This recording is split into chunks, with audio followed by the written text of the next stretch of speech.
Segunda carta de Paulo aos Coríntios, capítulo 4, de 16 até o 18.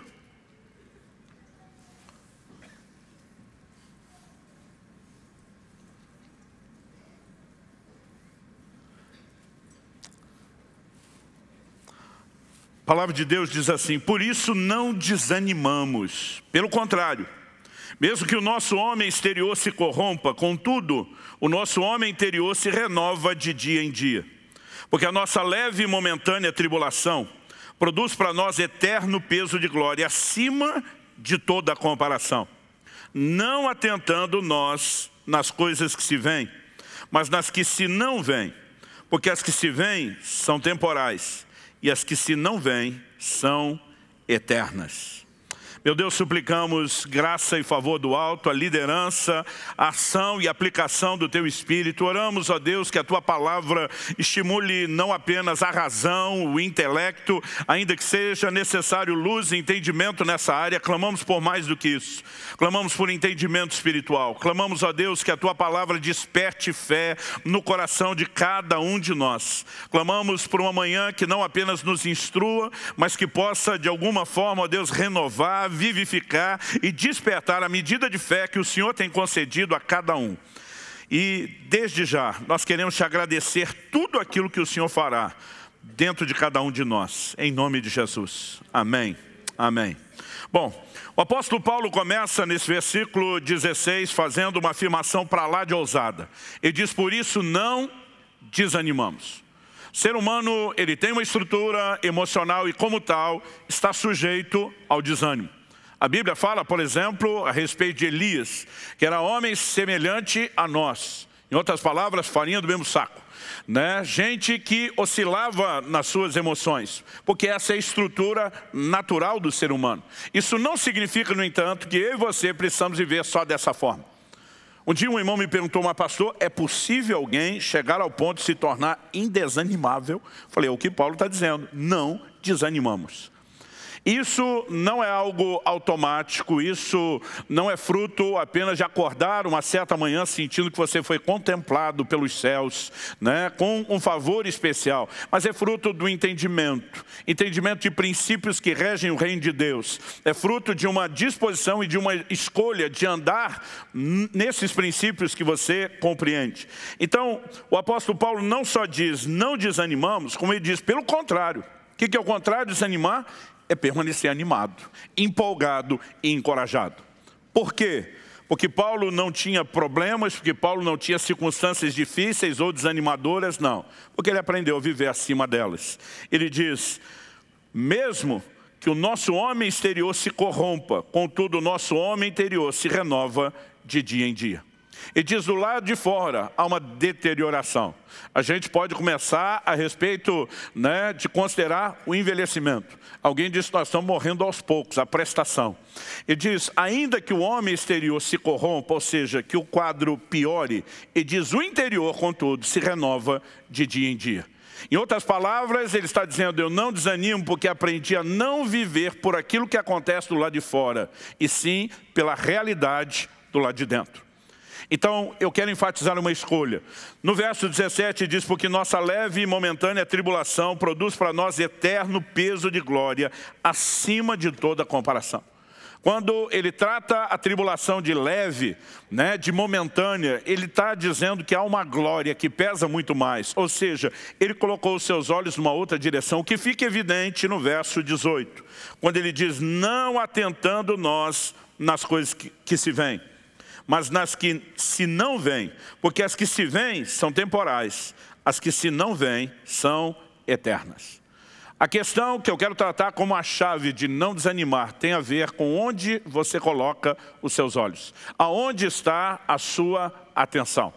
Essa palavra traduzida aqui, atentando, quando ele diz não atentando nós, do grego scopeu, ela significa não apenas olhar, mas ela tem o sentido de observar, de contemplar. É um olhar mais fixado. Uma das possíveis traduções é fixar os olhos. E foi assim que a NVI, a Nova Versão Internacional, traduziu esse texto. Assim fixamos os olhos, não naquilo que se vê, mas no que não se vê. Pois o que se vê é transitório, é passageiro, mas o que não se vê é eterno. Há uma verdade por trás da afirmação do apóstolo Paulo, e isso tem tudo a ver com a questão de fé. Aliás, nós começamos a ler no versículo 16, mas no versículo 13, um pouquinho antes, o escritor diz: tendo, porém, o mesmo espírito da fé, como está escrito, eu criei, por isso é que falei, também nós cremos, por isso também falamos. Nesse contexto de fé, eu e você precisamos aprender a natureza da operação da fé. Eu quero recapitular o que eu tenho falado aqui domingo após domingo, que a importância da fé não diz respeito apenas à conversão. É lógico que Efésios capítulo 2, verso 8 diz: pela graça sois salvos mediante a fé. Mas você não entra no reino apenas pela fé, você permanece usando fé. Você deveria crescer através da sua fé. O apóstolo Paulo diz em Romanos 1,17 que a justiça de Deus se revela no evangelho de fé em fé. Então ele cita Abacuque 2,4, como está escrito: o justo viverá da sua fé. Também já enfatizamos em ministrações anteriores, embora o propósito central da fé diga respeito a tudo aquilo que é eterno, a plenitude de salvação, e que Paulo tenha dito, se é só para essa vida que esperamos em Cristo, nós somos de todos os mais infelizes, isso não significa que não devamos esperar intervenções aqui e agora. Significa que o foco do Evangelho é maior do que só o aqui e agora, e diz respeito também e principalmente ao que é eterno. Mas quando eu e você enfrentamos adversidades, nós vamos precisar da fé. Como diz 1 de João capítulo 5, essa é a vitória que vence o mundo, a nossa fé. Sem fé é impossível agradar a Deus, diz Hebreus 11,6. De maneira que aquele que se aproxima de Deus tem que crer, não só que Ele existe, mas que Ele é galardoador, recompensador, abençoador daqueles que o buscam. Tiago 1 também diz, primeiro ele começa falando de sabedoria, mas depois você vê que o princípio se aplica a tudo. Ele diz, se algum de vós tem falta de sabedoria, peça a Deus. Ele diz, peça porém com fé, não duvidando. Ele diz, porque o que duvida é semelhante à onda do mar, que é levada e agitada pelo vento. E ele arremata, não pense tal homem, que receberá do Senhor coisa alguma. Nós não recebemos absolutamente nada de Deus, a não ser por meio de fé. Mas como temos dito muitas vezes, o encorajamento à fé ele acaba se tornando meio que genérico e subjetivo. Tem que crer, ok, mas como exatamente funciona a fé? Nós já falamos em circunstâncias aqui anteriores que a fé ela tem uma confissão. Nós já ensinamos aqui a respeito da importância da fé operar primeiro do lado de dentro, para depois mudar as circunstâncias do lado de fora. E hoje eu quero chamar a sua atenção para um outro detalhe da fé. A fé, ela precisa ser entendida dessa forma, ela tem uma visão. É por isso que o tema da minha mensagem hoje é olhos de fé. Hebreus capítulo 11, verso 1, diz que a fé é a convicção das coisas que não se veem. Em 2 Coríntios 5, 17, nós vimos que alguns versículos antes do texto inicial que nós lemos, Paulo fala de fé, e alguns versículos depois também. Ele diz, visto que andamos por fé e não por vista. Como a Bíblia diz que fé é a convicção do que não se vê, e que andar por fé não é andar pela vista, pela visão, muitas vezes presume-se que fé é cega. Eu, desde criança, eu ouvi as pessoas dizer que fé é dar um passo no escuro. E no início do meu ministério, usei muito essa frase, sem ter pensado muito nela. Com o tempo, eu precisei me retratar. Hoje, normalmente, eu digo que a fé não é um passo no escuro. A fé parece um passo no escuro para quem te vê dando o passo de fé. Mas quem está dando o passo de fé sabe exatamente aonde está pisando, porque a fé se firma na palavra de Deus e no compromisso que Deus tem com a sua palavra. Quem está entendendo, diga amém. Então, se por um lado nós precisamos entender que fé é convicção do que não se vê com os olhos naturais, por outro lado, eu e você precisamos entender que o fato da fé não se basear no que se vê com os olhos naturais não significa que ao desprezar essa visão, ela não tem a sua própria visão. Paulo está dizendo, não atentando nós nas coisas que se veem, porque a fé não é a convicção do que se vê, não é a convicção baseada nos sentidos, na leitura das circunstâncias. Ele diz que nós temos que atentar, pôr o nosso foco, fixar os olhos, focar nossa atenção naquilo que não se vê. Se não se vê com os olhos naturais, como é que se vê? Com os olhos da fé. A fé tem a capacidade de enxergar aquilo que os olhos naturais não enxergam. A visão da fé transcende a visão dos olhos naturais. E isso é uma chave que eu e você precisamos entender. Quando Paulo fala de escolher onde vai prestar atenção, eu e você precisamos entender que a fé é uma escolha. Aonde eu e você vamos ajustar o nosso foco, determina aonde eu e você vamos acabar chegando. E quando ele fala sobre não atentar nas coisas que se veem, ele dá um argumento muito claro. Ele diz porque elas são transitórias, são temporais, são sujeitas ao tempo. Em outras palavras, as circunstâncias mudam. Então hoje você pode estar enfrentando uma adversidade financeira e amanhã você pode estar testemunhando como deu a volta por cima, virou a mesa e entrou numa provisão de Deus. Hoje você pode estar enfrentando um quadro de enfermidade, amanhã você pode estar testemunhando a sua cura. Hoje você pode estar diante de uma batalha, né, dentro do contexto familiar, e amanhã você pode estar testemunhando uma grande intervenção de Deus na sua família, porque as circunstâncias mudam. Mas o inverso também é verdadeiro. Hoje você pode estar bem financeiramente, e amanhã é que você vai estar enfrentando a crise. Hoje você pode estar bem de saúde, e amanhã é que você vai enfrentar a luta contra a enfermidade. Porque a vida é cíclica. Paulo escreve em 1 Timóteo 6,17, diz, manda aos ricos desse mundo que não ponham a sua esperança na incerteza das riquezas. Então, tudo que é circunstancial é incerto, até as boas circunstâncias. Porque todas elas são sujeitas à mudança. Então Paulo diz, eu não vou olhar para aquilo que é transitório como se fosse permanente ou absoluto. Ele diz, eu vou prestar atenção nas coisas que são eternas, que são absolutas, que são imutáveis. E agora ele está falando das verdades espirituais. E eu e você precisamos escolher aonde é que nós vamos colocar os olhos. Quem está entendendo, diga amém. Há uma frase que é atribuída a Agostinho, de vez em quando a gente brinca entre alguns amigos, que quando você não sabe de quem é a frase, manda para Agostinho, que tem pelo menos 50% de probabilidade de caber nele.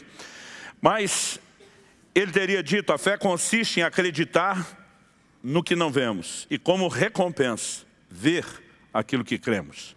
Basicamente, ao olhar para as Escrituras, eu preciso reconhecer que a fé, ela obviamente é definida, apresentada dessa forma, como a convicção do que não se vê. Mas como contraponto, nós precisamos também ensinar outro aspecto, que a fé tem a própria visão. Ela tem, né, uma visão diferenciada da visão dos sentidos. E eu gostaria que você abrisse sua Bíblia comigo, no livro de Hebreus, no capítulo 11, a chamada Galeria dos Heróis da Fé, Hebreus 11, verso 27. O texto, falando de Moisés, diz, pela fé ele abandonou o Egito, não ficando amedrontado com a cólera do rei, antes permaneceu firme como quem vê aquele que é invisível. A Bíblia diz que Moisés viu o que é invisível. Como que ele viu o que é invisível? Pela fé. É a fé que te dá a capacidade de enxergar aquilo que os olhos não veem. Quando você está num cenário onde todas as circunstâncias testemunham que tudo está caótico e tendencioso a ficar pior, a fé tem a capacidade de te fazer enxergar algo diferente. Agora, vamos lembrar, gente, que fé é diferente de otimismo. A gente não crê mere simplesmente naquilo que quer acreditar. A fé, ela se apoia naquilo que Deus fala. E eu já falei isso aqui antes, mas vou repetir. Essa é a razão pela qual todo crente tem que estar cheio da palavra de Deus. Eu e você temos que ler, meditar na palavra de Deus continuamente, porque a fé vem por ouvir a palavra de Deus. A fé se baseia na palavra de Deus. Ela é chamada de o alimento da fé. O apóstolo Paulo diz, você será nutrido com as palavras da fé que pregamos. Por que ela alimenta a fé? Porque a fé se apoia nela. E se eu e você não temos a palavra de Deus, nós não temos coisa alguma para gerar convicção. Mas além de nos encher das Escrituras, eu quero lembrar você de algo que já ensinamos antes. Precisamos cultivar uma vida de comunhão, de intimidade, de sensibilidade para o Espírito Santo. A Bíblia diz que enquanto Pedro orava em Jope, no telhado de uma casa onde lhe preparavam uma refeição, a Bíblia diz que o Espírito Santo fala com ele. Alguns homens estão aí na porta te procurando. Vá com eles, nada duvidando. Há momentos onde a convicção, para que você escolha andar em fé e não na dúvida, vem de uma palavra pessoal, né, personalizada, que o Espírito Santo vai te dar. Abraão é chamado de o pai da fé porque creu em Deus, e não tinha Bíblia na época dele. Mas Deus diz a Abraão, sai da sua tenda, olha as estrelas do céu, conta se as pode contar, porque assim será a sua descendência. A Bíblia diz, Abraão creu em Deus, isso lhe foi imputado como justiça. Ele creu numa palavra pessoal. Então, obviamente, nenhuma palavra pessoal está acima da Bíblia ou fora do crivo de julgamento das Escrituras, mas eu e você também precisamos entender a importância, né, de receber esse nível de direcionamento. E é justamente quando eu e você temos uma palavra, que essa palavra começa a orientar ou nortear a nossa visão. Ela começa a sinalizar o que é que eu e você podemos vislumbrar. Se vamos olhar mera e simplesmente as circunstâncias e aquela realidade humana e natural, ou se vamos olhar a realidade espiritual. Se essa não se enxerga, como é que os olhos da fé podem vislumbrá-lo? Normalmente podemos fazer isso baseados naquele que nos guia. Imagina uma pessoa desprovida de visão sendo guiada por outra. Normalmente ela só se permite guiar, né, por alguém que confie. A pessoa está dizendo, pode ir por aqui, pode ir para ali. Ela está usando a visão de outro. Eu gostei que a fé é algo parecido. Nós usamos a visão de outro. Não significa que eu e você vemos. Nós vislumbramos na confiança daquele que vê e que nos sinaliza o que está vendo. E é digno de confiança. Quem está entendendo? Então, há momentos onde eu e você, diante de circunstâncias, vamos ter que fazer algumas escolhas. A Bíblia diz no livro de Romanos, no capítulo 4, que nós devemos andar nas pegadas da fé de Abraão. O versículo 12 diz isso, fala daqueles que andam nas pisadas ou pegadas da fé que teve Abraão, nosso pai. Quando chega no verso 17, a Bíblia diz que Abraão creu no Deus que vivifica os mortos e chama à existência as coisas que não existem. O verso 18 diz que Abraão, esperando contra a esperança, creu para vir a ser pai de multidões, segundo lhe fora dito, assim será a tua descendência. De novo, segundo lhe fora dito, porque a fé se apoia na palavra de Deus.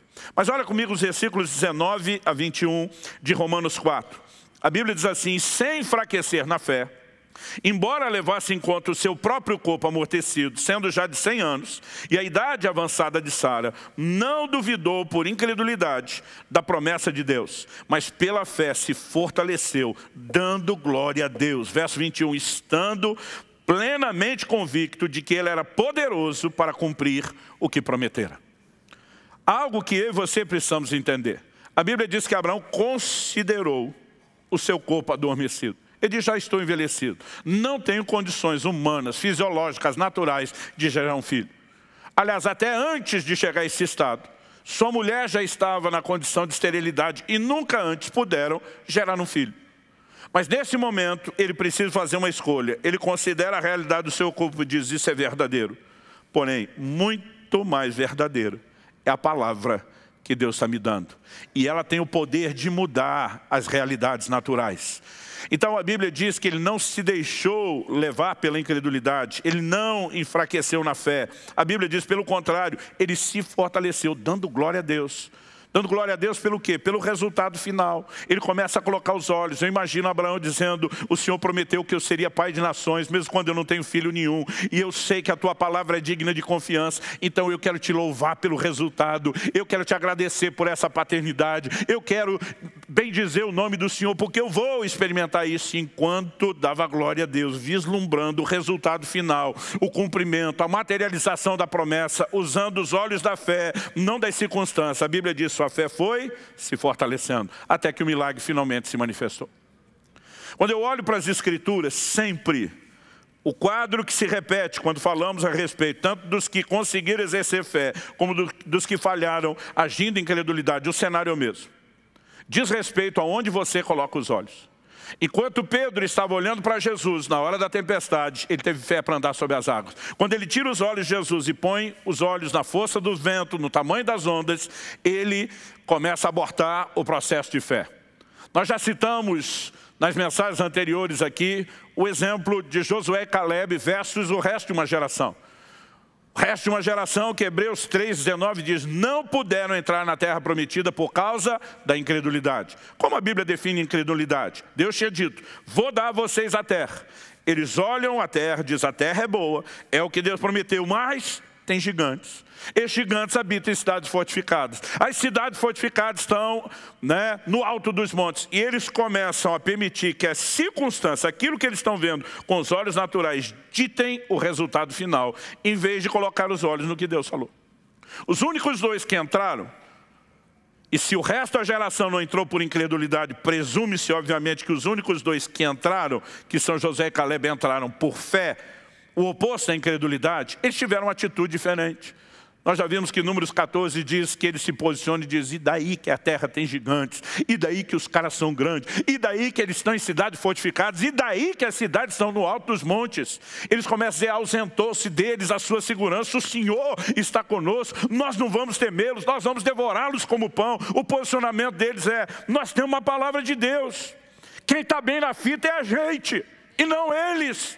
Ou seja, eles estão enxergando através de uma outra lente. O que é que eles estão enxergando? Não mais as circunstâncias. A fé tem a capacidade de enxergar além das circunstâncias e ver a materialização da promessa.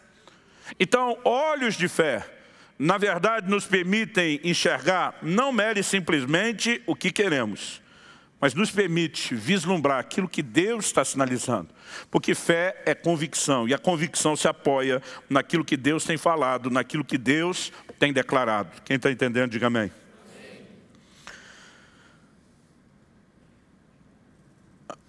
Se eu e você reconhecemos que a fé tem uma visão, nós vamos ter que escolher.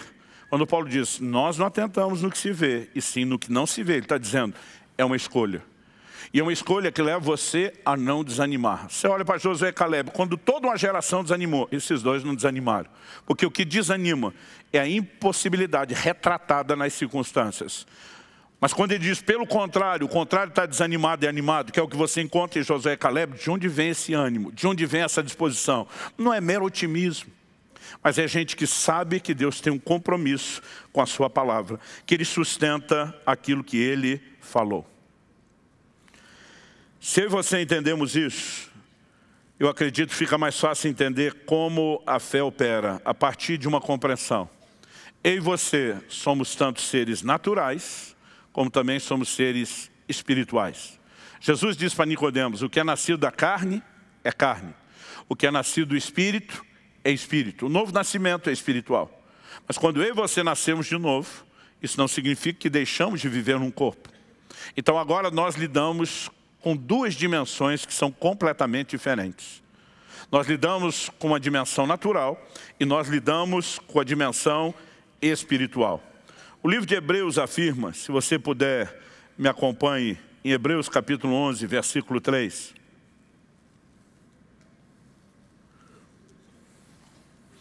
Eu vou ler na tradução brasileira, a Bíblia diz assim: pela fé entendemos que os mundos foram formados pela palavra de Deus, de modo que o visível não se tem feito das coisas que aparecem. A versão atualizada, ela declara o seguinte: de maneira que o visível veio a existir das coisas que não aparecem. Outras traduções, dizem: de modo que aquilo que se vê, como NVI, não foi feito do que é visível. Onde eu quero chegar? A Almeida atualizada, assim como a Nova Almeida, ela traduziu a expressão: entendemos que o universo foi formado pela palavra de Deus. A tradução brasileira que eu li antes diz que os mundos. Porque eu comecei por essa outra tradução que diz os mundos? Porque a palavra que foi traduzida como universo nessas versões não é cosmos, que normalmente no grego é a palavra usada para o universo. É a palavra aion. E muitas vezes ela dá essa ideia de mundos, dimensões. Ele está dizendo de maneira que o que se vê, mundo natural, veio a existir a partir daquilo que não se vê, mundo espiritual. Então, eu e você precisamos entender que não apenas o que se vê, mas até aquilo que não se vê, tudo foi criado por Deus e por meio da sua palavra. Só que a Bíblia diz que o que se vê veio a existir a partir do que não se vê. Ou seja, o mundo invisível, aos olhos naturais, já existia antes do mundo visível ser criado. Portanto, eu e você precisamos entender que apesar dos nossos sentidos perceberem só esse mundo, isso não significa que o mundo invisível não seja real. Ele é tão real quanto, e se a gente tiver que criar alguma distinção que seja mais, porque o mundo visível veio existir a partir desse. Foi esse, o invisível, que deu origem ao mundo visível.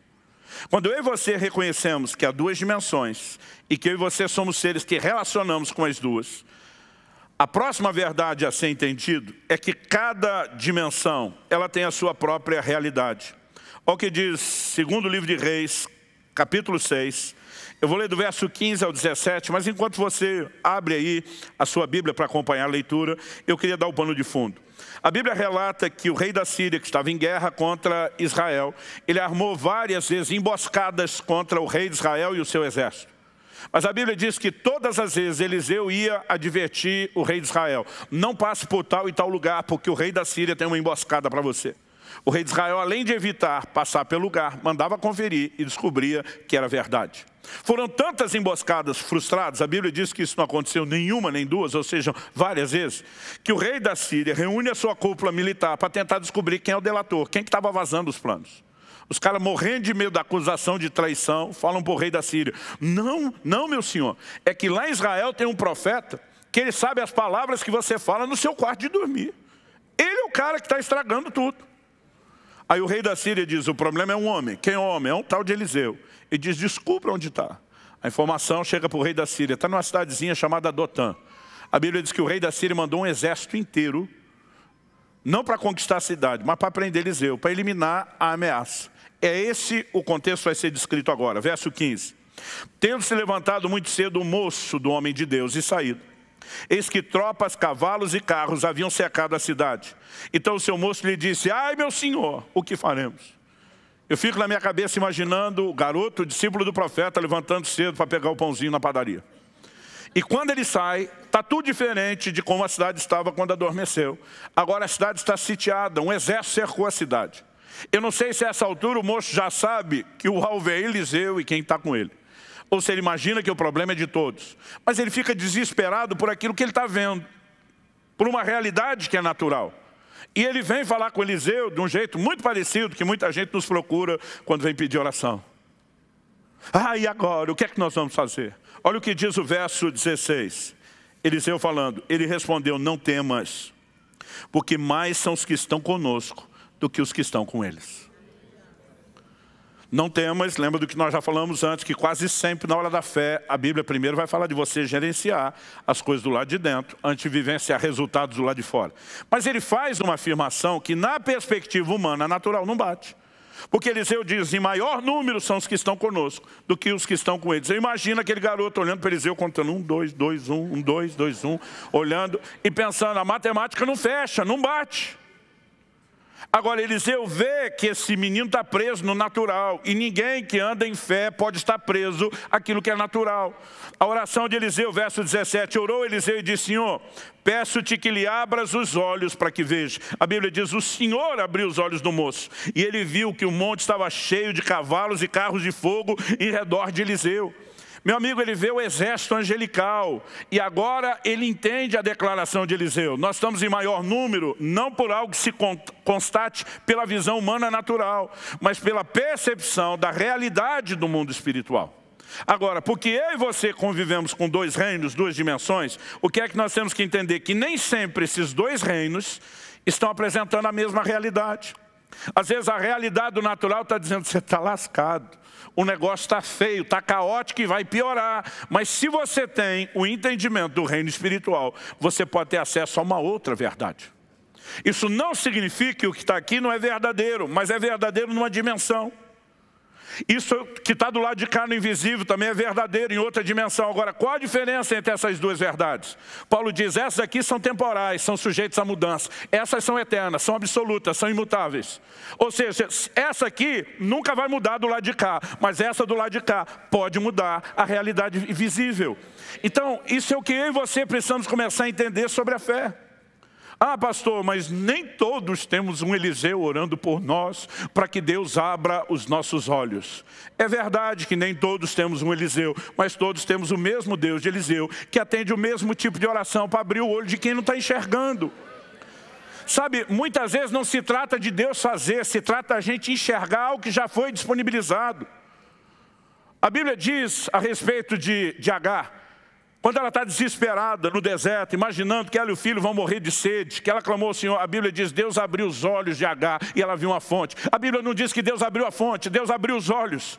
Muitas vezes a provisão já está à minha e à sua frente, o que nós precisamos é enxergar. Porque quem atenta só naquilo que o olho natural está vendo, ele vai ser guiado por aquilo que ele está enxergando. Mas quem consegue enxergar o que o olho natural não vê, e aqui eu e você precisamos do quê? De relacionamento com a palavra, com a escritura. Cada vez que eu e você nos deparamos com a promessa, nós temos o subsídio suficiente. É Deus dizendo, use os meus olhos. É Deus dizendo, eu vou te dizer o que eu vi. Eu vou sinalizar qual é o seu futuro. Eu vou te dizer para onde a coisa vai. Eu vou te dizer o que é que eu vou fazer. E eu e você acreditamos no que ele está enxergando e começamos a usar a visão dele e visualizar a mesma coisa.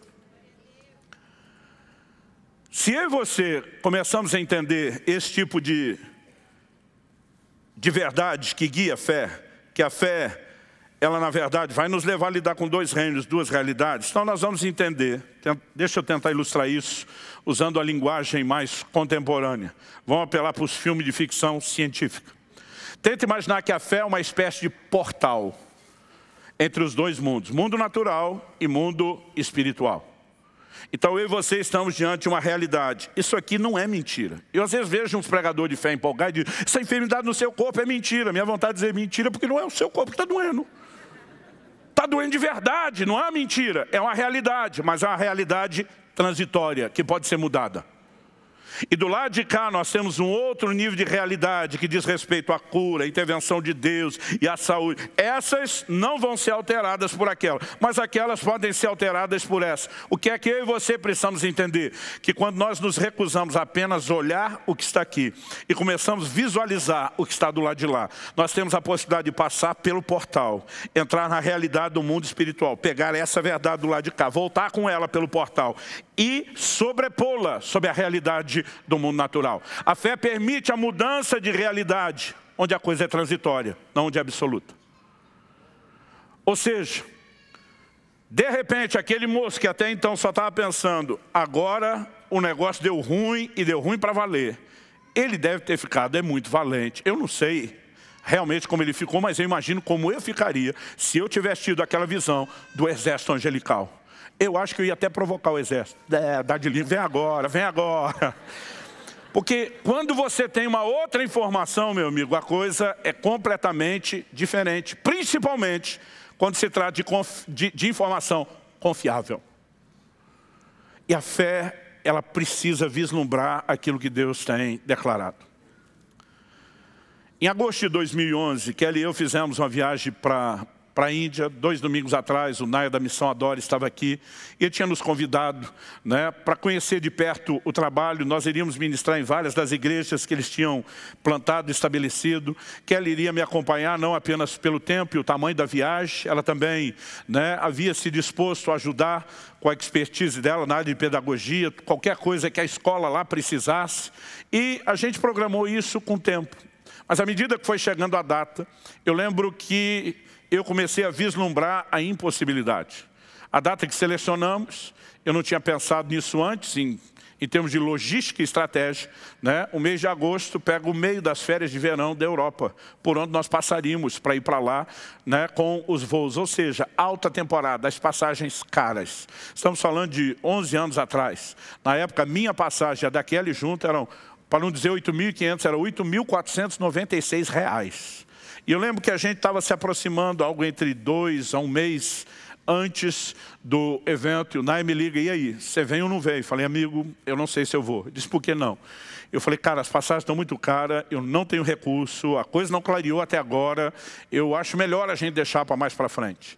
E eu lembro de uma atitude dele que me provocou. Eu não sei dizer se mexeu com meus brios, se me irritou, o que foi que aconteceu. Mas ele falou assim, meu amigo, se Deus falar para você não vir, ótimo, obedeça a ele, está na paz.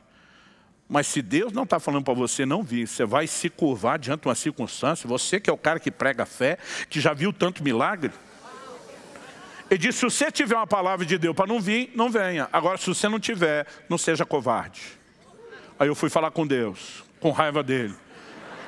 Fala logo que não é para eu ir, para eu esfregar na cara dele. Ou seja, eu não estava esperando o que aconteceu. Não era uma predisposição emocional. Essa altura do campeonato eu já nem queria ir, nem gostei do jeito que ele falou comigo. Mas o Espírito Santo diz, eu coloquei no seu coração fazer a viagem. Eu abri a porta. Eu não te ofereci nenhum motivo para que você não vá. Eu falei para Deus, eu não tenho dinheiro da passagem. Ele diz, planejamento financeiro você faz quando for as suas viagens de família. Quando eu te mandar aí, você me obedece. Quando ele falou isso, eu surtei, eu enlouqueci. Eu, na hora, falei, valeu. Passei a mão no telefone, liguei para a agência que tinha feito os orçamentos. Falei, emite as passagens no cartão. Quer que parcela à vista? Manda para o vencimento. Falei para Deus, agora o problema é seu. Eu falei, tem mais, eu não vou te ajudar. Eu falei, eu poderia ir num culto, abrir o projeto com a igreja, pedir ajuda. Eu sei que muitos irmãos nos ajudariam. Eu falei, agora eu não conto é para ninguém. Se eu puder, eu te dificulto e te atrapalho. Porque eu estava assim, enlouquecido por uma atitude de fé. Eu ainda lembro o dia que eu dei o telefonema. Uma sexta-feira 13. Eu estou tentando lembrar se era de junho ou julho. Era um pouco antes, a viagem seria em agosto. E eu lembro que uma semana depois, sexta-feira do dia 20, eu fui pregar numa outra cidade, num outro estado. No final do culto, um irmão me procura, falou, pastor, eu não sou dessa cidade, apesar de ser do estado.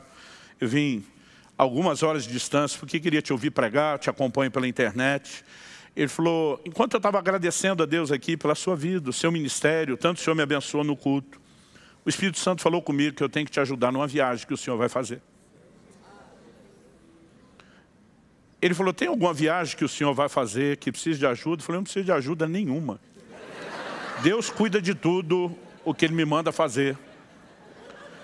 Ele falou, pastor, ok, vamos mudar a palavra ajuda. O Senhor vai fazer alguma viagem que a ajuda que Deus já providenciou ainda não chegou? Eu falei, tem uma. Ele falou, o senhor pode me passar um número de conta? Eu não vim com recurso, não estava esperando isso. Falei, claro, irmão, anota aí. Passei o número de conta para ele, era sexta-noite. Preguei a sexta e o sábado, vim o sábado à noite, ministrei os cultos de domingo na igreja. Na segunda de manhã, meu hábito, antes do almoço, eu sempre caçava um tempo para organizar as finanças e acessei a conta bancária, estou checando o extrato, a movimentação, e eu levei um susto. Porque havia entrado um crédito, uma transferência de R$ 8.490. Lembra que as passagens eram 8.496. Eu comecei a rir. Kelly, preparando o almoço, falou, o que é que você está rindo? Falei, amor, sabe os 8.496 da viagem? Eu tinha contado a história para ela que eu tinha mandado emitir. Ela falou, sei. Falei, alguém fez uma transferência de 8.490. Nós só vamos pagar R$6. Quando eu falo isso, meus filhos estavam chegando da escola e o Israel, o mais velho, ouviu. Falou, não, pai, R$6 deixa comigo. Ele tirou dinheiro do lanche. Falou, eu oferto para o senhor. Eu falei, filho, não faz isso. Oferta só 5 para o papai, deixa o papai pagar 1, para dizer que eu tive alguma participação nessa viagem. E a gente estava brincando com isso, né? Eu já tinha checado o código do depósito, que a agência era daquela cidade, daquela pessoa que não conhecia ninguém lá. Então imaginei que tinha sido aquela pessoa. A gente estava brincando ainda com o assunto, o telefone toca. Eu atendo, era o irmão que fez o depósito. Falou, pastor, desculpa te ligar, eu só queria saber, o senhor já checou a conta? Eu falei, já. Ele falou, bom, se o senhor já viu que o crédito entrou, só me satisfaça a minha curiosidade. Ele perguntou assim, acertei o valor? O valor das suas passagens? Eu falei, olha, na verdade você errou por pouco. Ele falou, quanto eram as passagens? Eu falei, 8.496. Você mandou 8.490. Ele falou, é que Deus me disse que não chegava em 8.500. Então arredondei para 8.490. Eu falei, a próxima arredonda para 8.499. Aí tu não é, estava só brincando com ele. Ele falou, pastor, o povo da cidade onde o senhor foi vender os livros deve ter te informado que alguém deixou R$10 do troco de oferta. Eu falei, informaram. Ele disse, fui eu, minha margem de erro estava nos 10. Falou, na verdade não arredondei para 8.499, arredondei para 8.500. Preferi que o senhor ficasse com a sobra do que faltasse alguma coisa. Eu falei para meu filho, toma os 5 de volta. Sabe, quando você tem uma palavra de Deus... Então, antes de ter a palavra de Deus, eu não queria nem saber de fazer a viagem. Eu não estou querendo te dizer, querido, que toda hora que me dá na telha viajar, eu sou o cara que vai lá viver milagre. Eu orei 19 anos antes de Deus me dar a minha primeira ida a Israel. Eu dizia para Deus, me dê a viagem. Não me dê o dinheiro, me dê a viagem. Se o Senhor der o dinheiro, vai para missões. Então, dê a viagem. Mas não tinha pressa, não tinha um propósito, não tinha uma palavra. Dizer assim, em algum momento na vida, eu quero. E levou 19 anos para essa oração ser respondida. Mas quando Deus me diz, você vai nessa viagem que eu estou mandando, a conversa muda. Aí a fé, ela se apoia no quê? Numa palavra de Deus, no caráter confiável de Deus, se o que Ele falou está falado e é verdade, ponto final. Aí você para de enxergar apenas o que o mundo natural está dizendo. Você entra por esse portal, diz, então eu pego essa realidade do que o Senhor está falando e eu saio com esse recurso daqui para o lado de cá e eu vou mudar essa circunstância, transpondo, fazendo com que aquela realidade que venha de lá, ela se sobressaia, prevaleça sobre a verdade que está do lado de cá. Quem está entendendo? Então, isso também não significa que quando eu e você escolhemos agir em fé, que tudo seja instantâneo. Essa experiência, ela durou uma semana. E eu creio que ela tinha muito a ver com a natureza do tempo da viagem e com o prazo de vencimento do meu cartão. Mas muitas vezes eu e você vamos vislumbrar outra realidade, vamos decidir crer nela, e nem sempre essa transposição de uma verdade sobre a outra é tão rápido. Você vai ver gente na Bíblia, como o próprio Abraão, que é mencionado, né, agindo dessa forma, que levou anos até ver o cumprimento da promessa. Na verdade, eu acho interessante que em Josué, no capítulo 3, Deus dá uma orientação para quando eles vão atravessar o Jordão. Deus começa a anunciar a Josué o milagre que faria. E Deus diz em Josué capítulo 3, verso 8, tu, pois, ordenarás aos sacerdotes que levam a arca da aliança, dizendo, ao chegardes à borda das águas do Jordão, parareis aí. No verso 13, Deus diz, porque há de acontecer que, assim que as plantas dos pés dos sacerdotes que levam a arca do Senhor, o Senhor de toda a terra, pousem nas águas do Jordão, serão elas cortadas, a saber, as que vêm de cima se amontoarão, o resto vai embora. Deus diz, assim que botar a planta, eu fico imaginando a ansiedade dos sacerdotes que estão indo à frente, temerosos não apenas pela sua vida. A Bíblia diz que era a época da cheia, o Jordão transbordava pelas ribanceiras, mas eles estão carregando o objeto mais importante que a nação tem, que representa a presença de Deus. Mas Deus disse, assim que botar o pé, e eles botaram o pé, e Deus, na hora que eles botaram o pé, cortou as águas. Mas sabe qual é o problema? Deus não cortou as águas na frente deles. Quando você lê o texto bíblico, a Bíblia diz que Deus cortou as águas na cidade de Adã, aproximadamente 30 quilômetros acima do lugar onde ele estava. Foi lá que as águas se amontoaram. Ou seja, Deus cumpriu o que Ele disse na hora, só que eles não viram. Eles botaram o pé. Deus disse que ia cortar, mas a água ainda está aqui correndo. Nós não vimos nenhuma divisão. Mas à medida que esperavam, a água foi baixando até que secasse. Muitas vezes, essa transição da verdade do lado de cá para se transpor para o lado de cá não será instantânea. Mas eu e você precisamos escolher onde é que vamos atentar os olhos. Onde nós vamos fixar os olhos. Onde nós vamos botar atenção. Se Deus falou que ia cortar, cortou. E se eu não estou vendo? Não sou guiado por aquilo que vejo. Visto que andamos por fé e não por vista. Se Ele falou, está falado. Ele faz do jeito que quiser. Eu só preciso acreditar no que Ele falou. Mais do que eu acredito no testemunho da vista dos olhos. Vamos mudar de exemplo bíblico. 1 Reis, capítulo 17, Elias está vivendo de sustento sobrenatural. Corvos trazem pão e carne pela manhã e também ao fim da tarde. Aí Deus fala para Elias assim, levanta-te, vá a Sarepta de Sidom, porque já ordenei a uma mulher viúva que te sustente. Já ordenei para mim, na conjugação passada, Deus está dizendo, está tudo combinado, ela inclusive está sabendo. Quando o Elias chegar lá, a mulher não está sabendo de nada. Porque eu já ordenei, Deus está dizendo, eu dei a voz de comando, a realidade do reino espiritual já está pronta. Mas a mulher não sabe, o problema dela está desinformada, aqui está pronta. Já ordenei que ela sustente. Tanto que quando Elias encontra e vê que a mulher, além de não saber, não tem condições de sustentá-lo, o que ele entende? Então Deus primeiro vai fazer um milagre para ela, para depois o milagre dela transbordar para mim. Porque quem aprende a se mover por esse nível de realidade e não se dobra diante daquilo que os olhos naturais enxergam, usa os olhos de fé, consegue viver o sobrenatural. E eu e você vamos ter que lidar com circunstâncias assim o tempo todo. Mas Deus disse que ia fazer e não fez. Não, eu ainda não estou vendo o que Ele está fazendo. Mas se Ele falou que vai fazer, Ele está fazendo e ponto final. É uma escolha. Então Paulo está dizendo que a única forma de não desanimar diante das circunstâncias é não ser governado por elas. É ser governado por aquilo que Deus fala. Pastor, e quando não tem um versículo bíblico? Bom, não tem um versículo bíblico dizendo quando que eu tenho que fazer uma viagem missionária para a Índia. Em momentos como esse, que eu e você precisamos de uma palavra específica do Espírito Santo. E é por isso que todo crente precisa desenvolver um relacionamento que envolva a sensibilidade, a orientação do Espírito Santo. Porque se você não tem isso, se você não ouve ele, você não tem material, não tem matéria-prima para a sua fé, que é convicção no que Deus diz. Mas muitas vezes não é que Deus não quer falar, é você que não ouve. Ou tem promessas que ele já falou, está tudo na Escritura. Mas eu e você não gastamos tempo para conhecer, para acessar e para alimentar o nosso coração. Nós não vamos ter a convicção que poderíamos ter se fôssemos crentes que estão gastando tempo com a palavra de Deus. Então é lógico que tudo começa com ter um bom depósito da palavra, um relacionamento de sensibilidade a Deus. Mas, na hora que eu e você acessarmos a palavra, nós vamos ter que fazer uma escolha. Com qual realidade eu fico? Em qual delas eu vou andar?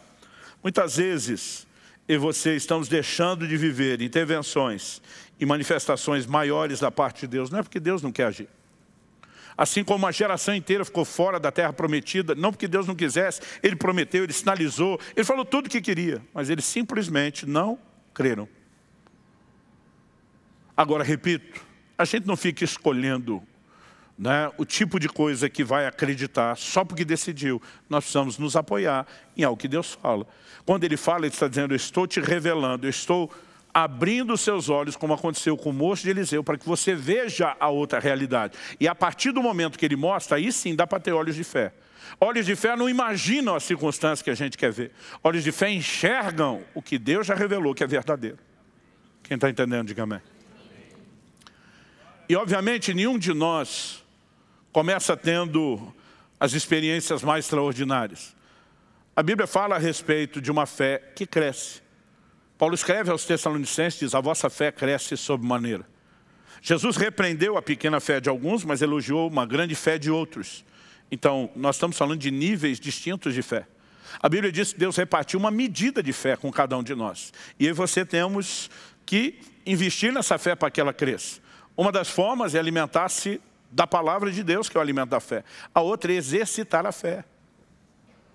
Em Lucas 17, quando Jesus fala a respeito de perdoar, não 7 vezes, mas 70 vezes 7. Os apóstolos dizem para o Senhor, aumenta-nos a fé, porque o perdão é um ato de fé. E eles estão dizendo, nós não temos fé para esse nível de perdão que o Senhor está pedindo que a gente pratique. Então aumenta a fé. Alguém disse uma vez, ouvi um pregador dizendo, uma das formas de ver sua fé crescer é clamar para que ela cresça. Mas não é só clamar. Quando eles pediram, aumenta-nos a fé, Jesus respondeu, se tiverdes fé, como um grão de mostarda, e disserdes a este monte, ou essa moreira, né, transplanta-te para o mar, e não duvidar no coração. Normalmente, eu olho para algumas versões, eu acho que foi a NVI que traduziu isso de forma equivocada. Ela diz, se tiverdes fé do tamanho de um grão de mostarda. A expressão do tamanho não se encontra nos originais. Jesus só falou, se tiverdes fé como grão de mostarda. Vocês vão poder dizer essa moreira, desarraiga-te, planta-te no mar e vai ser assim com vocês. Não faria sentido Jesus uma hora criticar a fé pequena de alguns, outra hora elogiar a fé grande, mas depois dizer que uma fézinha do tamanhozinho, de um grãozinho de mostarda resolve tudo. Ué, se a fézinha resolve tudo, por que criticar quem tem pouca fé? Jesus nunca falou do tamanho da fé, ele falou de fé como semente. Os discípulos estão pedindo, aumenta. Ele diz, deixa eu explicar como funciona a multiplicação. Você pega uma sementezinha, que é a menor de todas, e planta. E quando você plantar e usar o que tem, você vai colher mais do que tinha quando plantou. Ele está dizendo que o uso, o exercício da fé, faz com que a sua fé cresça e se desenvolva. Então eu e você precisamos exercitando a fé dia após dia. Eu me lembro, a primeira vez que Deus me pediu o dinheiro da passagem que eu tinha num culto e eu tive que voltar a pé para casa. Aquilo exigiu de mim muita fé. Para a época, tudo que eu tinha. Mas à medida que o tempo passa e você vai exercitando, essa fé vai ganhando uma musculatura diferenciada. Há poucos anos atrás eu estava num grande evento de um outro ministério. E eu sabia que o organizador daquele evento levantava num dos dias uma oferta, né, para os projetos não só ministeriais, como também missionários e assistenciais que eles praticam. Eu pensei, vai ter de 6 a 7 mil pessoas lá. Eu falei, se cada um desse R$1.000, que deve ser uma oferta boa, dá uns 6 a 7 milhões, é dinheiro. Falei, vou fazer o meu melhor, né? E levei comigo um envelope com R$1.000, me preparei antes. Falei para Deus, quero dar uma boa oferta. Mas quando chegou a hora da oferta, que eu fui pegar o envelope, estava guardado na minha mochila para pôr no deles. O Espírito Santo falou comigo assim, sério? Só isso. E quando ele falou, sério, eu entendi sem nenhuma explicação, com tudo que eu tenho feito por você e te ensinado, é só isso que você vai fazer? Falei para Deus, eu acho que eu não sou louco para fazer mais, ainda mais se o Senhor me provoca. Já tinha escrito no envelope deles 1.000, peguei e aumentei um 0, 10.000. E quando botei o envelope 10.000, eu achei que estava arrasando, ele falou comigo de novo, sério? Eu falei, agora vamos devagar. Eu tinha doado 5.000 livros naquele evento para eles venderem e fazerem recurso. A Soma Marciana estava conosco, falei, nós vamos dar uma oferta como igreja. Falei para Deus, já dei os 5.000 livros. Ele falou, você não deu nada, quem deu foi a editora. Tem oferta da igreja, não é sua. Eu falei, ok, o Senhor está me provocando e eu vou entrar na sua loucura. Peguei e aumentei mais um 0, 100.000. Pensa na dor de barriga. Escrevi no envelope, 1.000 de adiantamento. Preciso de 10 boletos, 1 de 9 e 9 de 10. E falei para Deus, e eu ouso crer que o Senhor vai me dar o dinheiro que eu não tenho para dar de oferta. Deus não só me deu recurso mês a mês para pagar aqueles boletos, mas naquele ano, a partir daquele momento da oferta, foi o ano de maior provisão, da provisão mais absurda e exagerada que eu vi de Deus na minha vida. Agora eu não estou aqui dizendo que você escolhe fazer isso. Na hora que ele falou comigo daquela forma, eu já sabia que ele estava me chamando para algo que eu não posso. Ele não me chamaria para algo que eu não posso, a menos que ele tivesse em mente me dar a possibilidade para aquilo. E dessa vez, eu confesso que apesar da dor de barriga ter tentado aparecer, ela foi menor do que a primeira vez, que eu tive que andar 2 horas a pé porque dei o dinheiro do ônibus. Porque à medida que o tempo passa, sua musculatura de fé se desenvolve. Você aprende a discernir a voz de Deus. Você sabe, né, que não é brincadeira. E naquele momento você simplesmente deixa de olhar o eu não posso. E você começa a enxergar, eu posso. E quando você atenta no que não se vê, não tem o que te desanime. Porque normalmente você desanima só quando está olhando o que vê. Quem está entendendo aí, diga amém. Vamos ficar em pé para parecer que está acabando.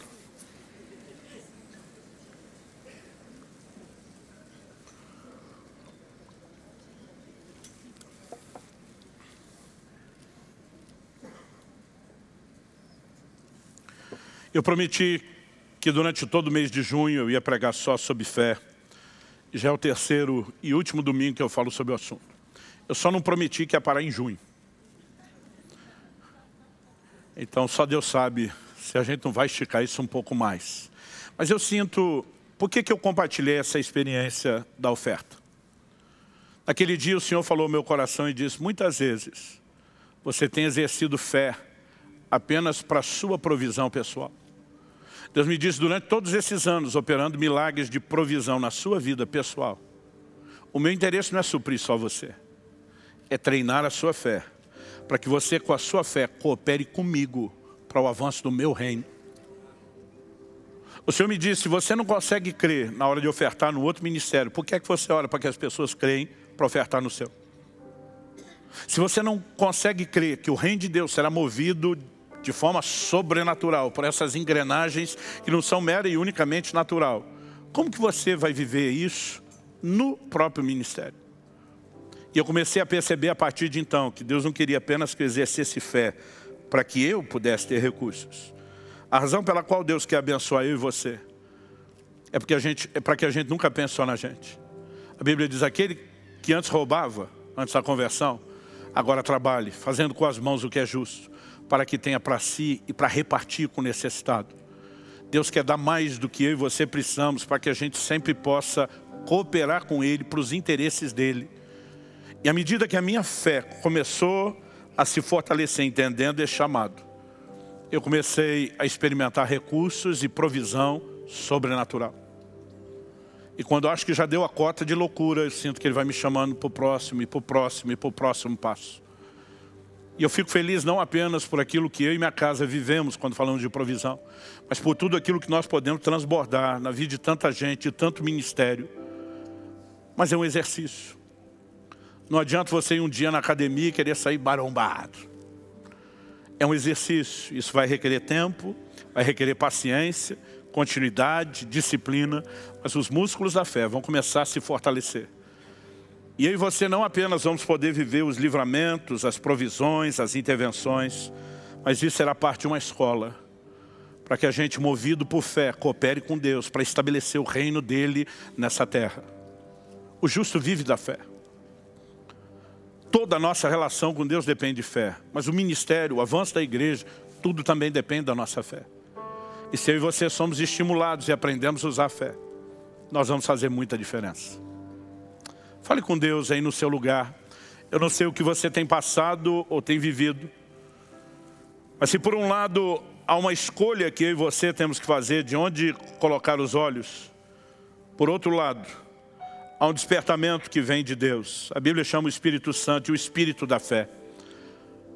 Peça ao Espírito Santo que possa te guiar dia após dia, que você possa ter sensibilidade para ouvir a voz e a liderança dele.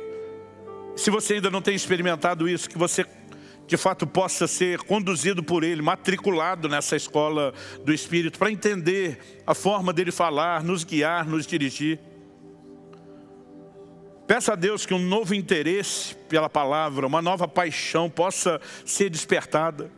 Que tudo aquilo que tem distraído você possa perder o efeito ou o controle sobre a sua vida e que você possa ter um coração que se volte cada vez mais para a palavra.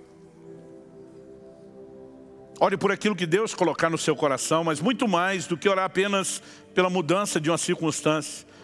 Ore nesse momento para que Deus mude você. Que você tenha a capacidade de corresponder com a instrução bíblica e fazer as escolhas corretas para operar na fé da forma correta. Meu Deus, sua palavra foi anunciada. E sabemos que não é algo meramente natural, que apenas é recebido numa mente igualmente racional. Pai, nós oramos, ilumina os olhos do entendimento, traz compreensão espiritual, traz despertamento e estímulo à fé que só o Senhor e mais ninguém pode produzir. Nós clamamos em nome de Jesus. Estende a tua mão, fortalece meus irmãos e irmãs. Que a tua palavra cumpra o propósito pelo qual ela tem sido liberada. Não apenas aqui e agora, mas a partir de agora. Nós oramos em nome de Jesus. Se você crê e concorda, diga amém. Se você recebe essa palavra, diga mais uma vez, eu recebo em nome de Jesus. Aleluia.